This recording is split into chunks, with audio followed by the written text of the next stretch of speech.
Hello everyone, welcome to Fundamental Analysis. My name is Varun Kapoor and I appreciate you watching this channel. If you do like the content that you see today, then please do like and subscribe, and I will make sure that I create more content going forward. Up today, I want you to discuss a name that I've been following very closely, and with the recent pullback in the share price, I think is a good stock to look at. It's called Novartis, and let's dig into it. So, what does Novartis do? Novartis is a giant in the pharmaceutical space. It's got two divisions. The first one is called Innovative Medicines, and it also has a generics division called Sandoz. Majority of the business comes from Innovative Medicines. The company has $200 billion market cap.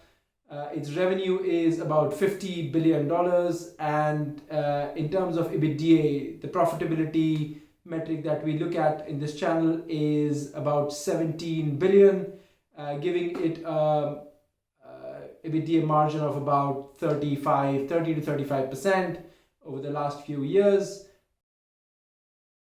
So what do I like about this this company? In terms of the dynamics, the underlying dynamics of the industry is going through very positive secular drivers. So why are there secular drivers in this company? People are living for longer. There are more new and more complex diseases being discovered, COVID being a great example.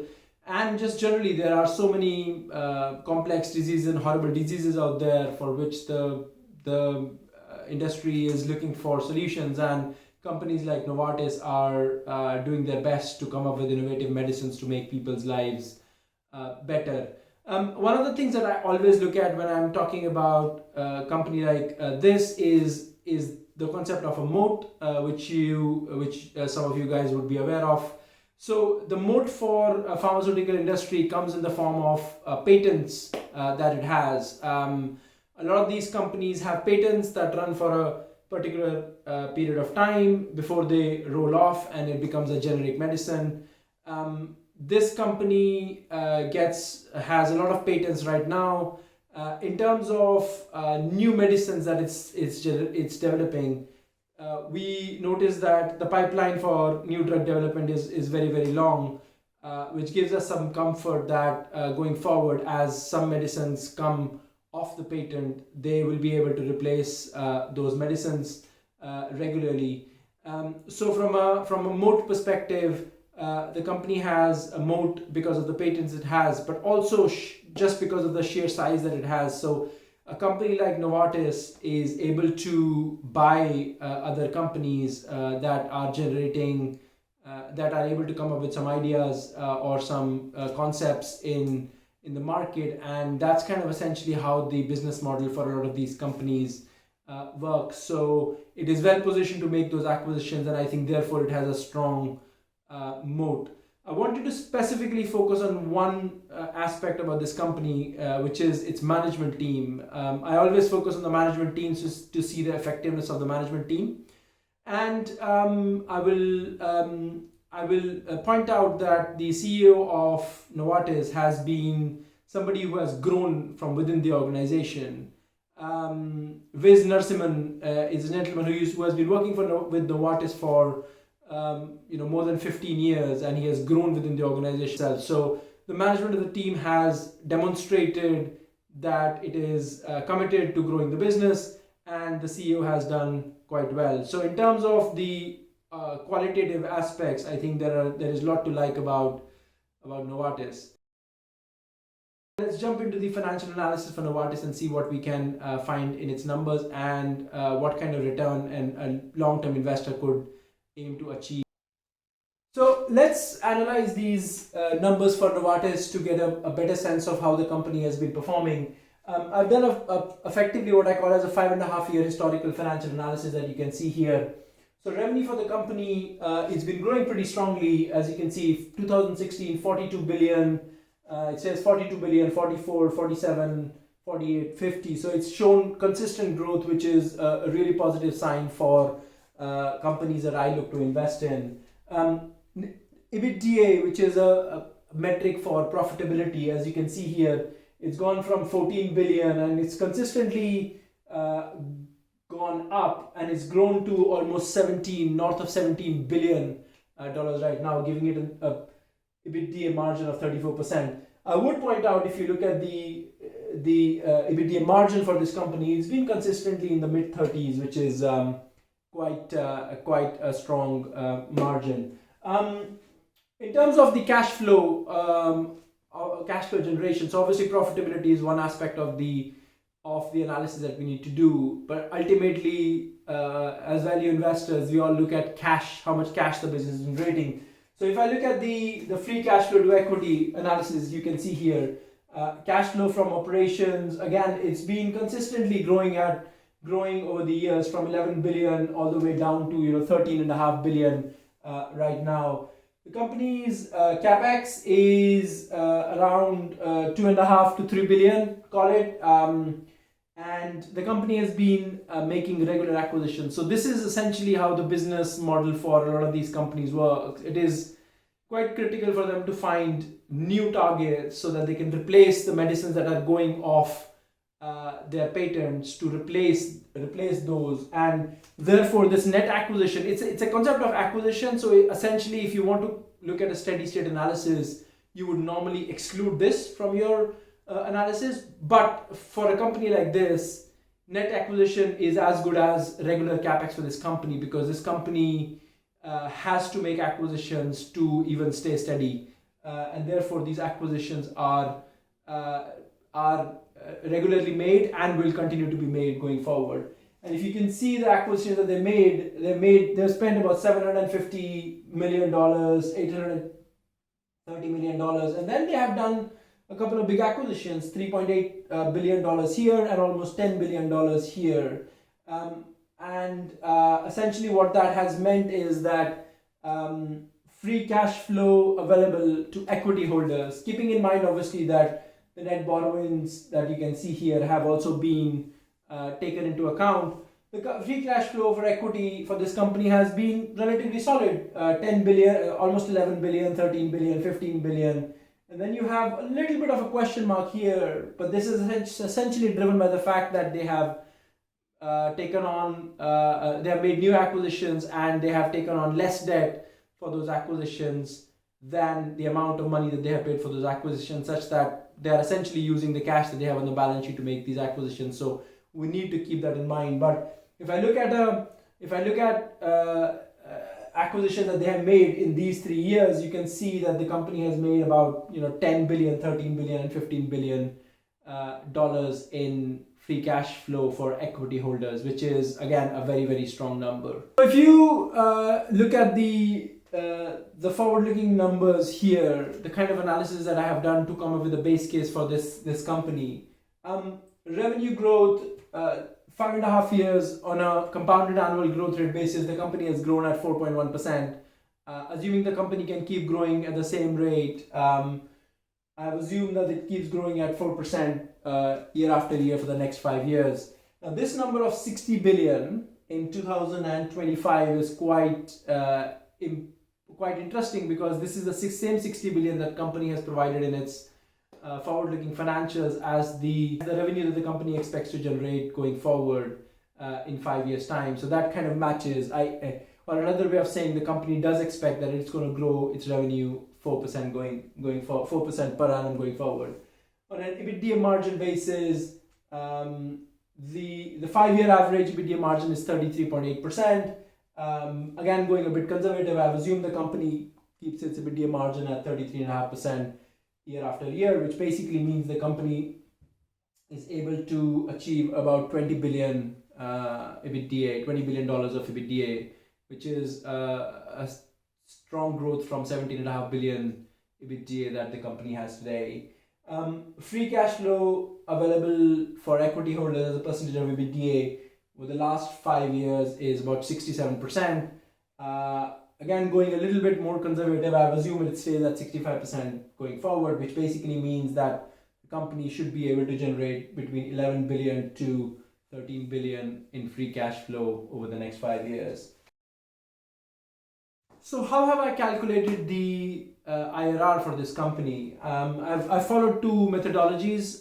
The first one is a free cash flow multiple, and the other one is an EBITDA multiple that the company may achieve at the time of its exit in 2025. So the assumptions are 5.5-year average free cash flow yield that we talked about is this is the free cash flow equity yield, which is essentially the free cash flow that the company has generated divided by its market capitalization. That number, as you can see here, is 5.3%, and I've assumed that if the company is able to achieve the same free cash flow yield in 5 years' time, the company's market cap at that point of time should be 248 billion. That compares to about 200 billion, just shy of 200 billion that the company has as of today. The second metric that I have looked at in analyzing this company is the enterprise value to EBITDA multiple, and you can see here enterprise value to EBITDA over the last 5.5 years is 14, is an average of 14 times. Currently, the share price of the company is down about 10% because of the general correction that we have seen in the market. And the current enterprise value to EBITDA of this company is 12.2 times. And again, being a bit conservative, I've assumed that in 5 years' time, the company is able to achieve a valuation on an EV to EBITDA basis of 12.2 times, which is lower than the 5-year historical average. The 12.2 times that you see here essentially means that the exit enterprise value of the company's 5 years' times is 244 billion. You deduct the debt, the estimated debt that the company has based on the current leverage that the company has, gives me an exit market cap from an EV to EBITDA perspective of 210 billion. So we've got two ways to value the company. One is a free cash flow to equity holders, and the other one is enterprise value to EBITDA. So from the first metric perspective, we got a valuation of about 250 billion, and the second one we got a valuation of 210 billion.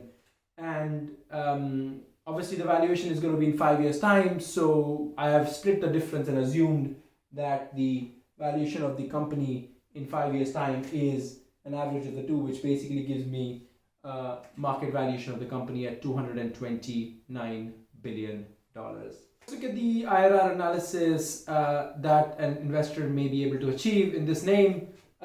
Essentially what I've done is I've looked at the enterprise, which is the current market capitalization of Novartis. As you can see here, it's about $185 billion.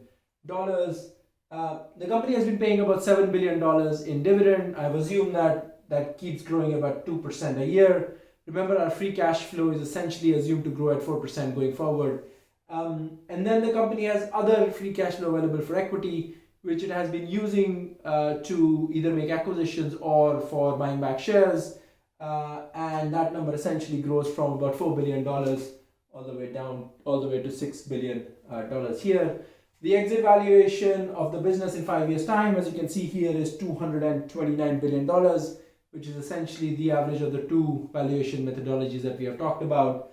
And this is essentially the cash flow profile that you will then get, which is an entry valuation of $184 billion, and you can expect to get about $11 billion growing to $13 billion within exit in 5 years' time, going to $242 billion.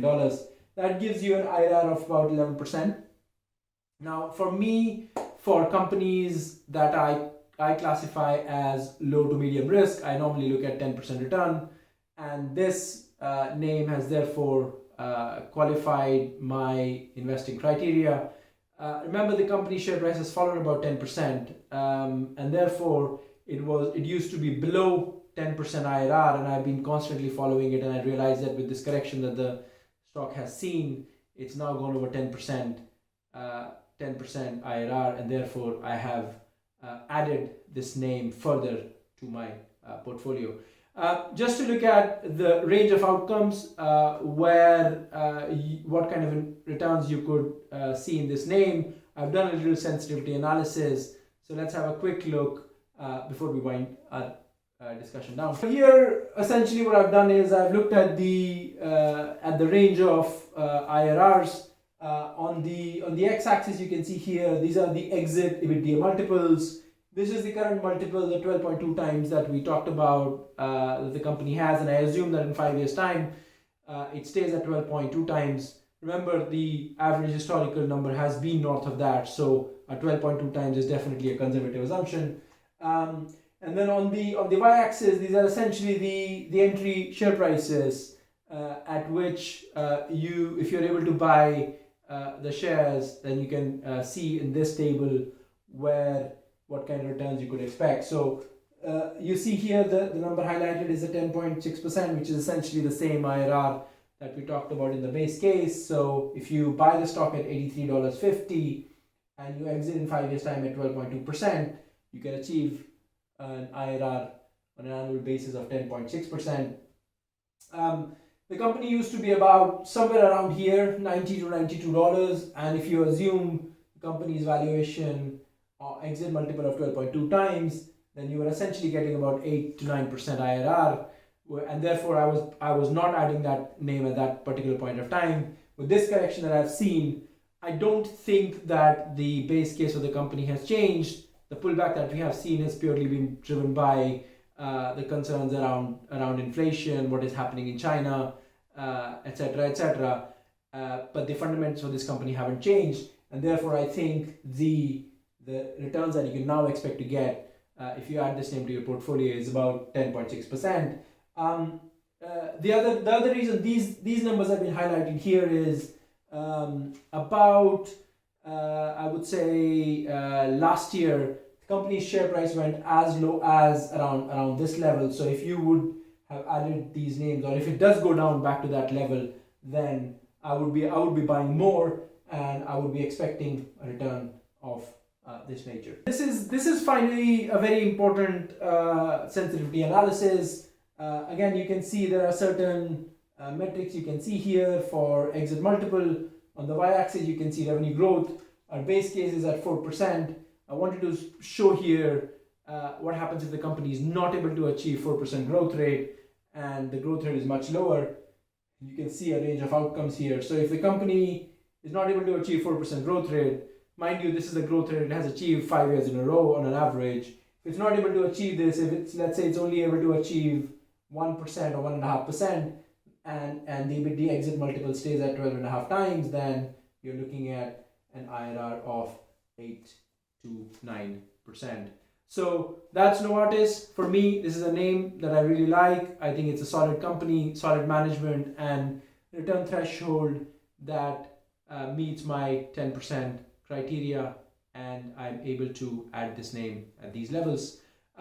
Please do like this video if you liked, and if you have any questions, then please ask me via this channel, and I will do my best to get back to you. Until next time, thank you for watching. Bye now.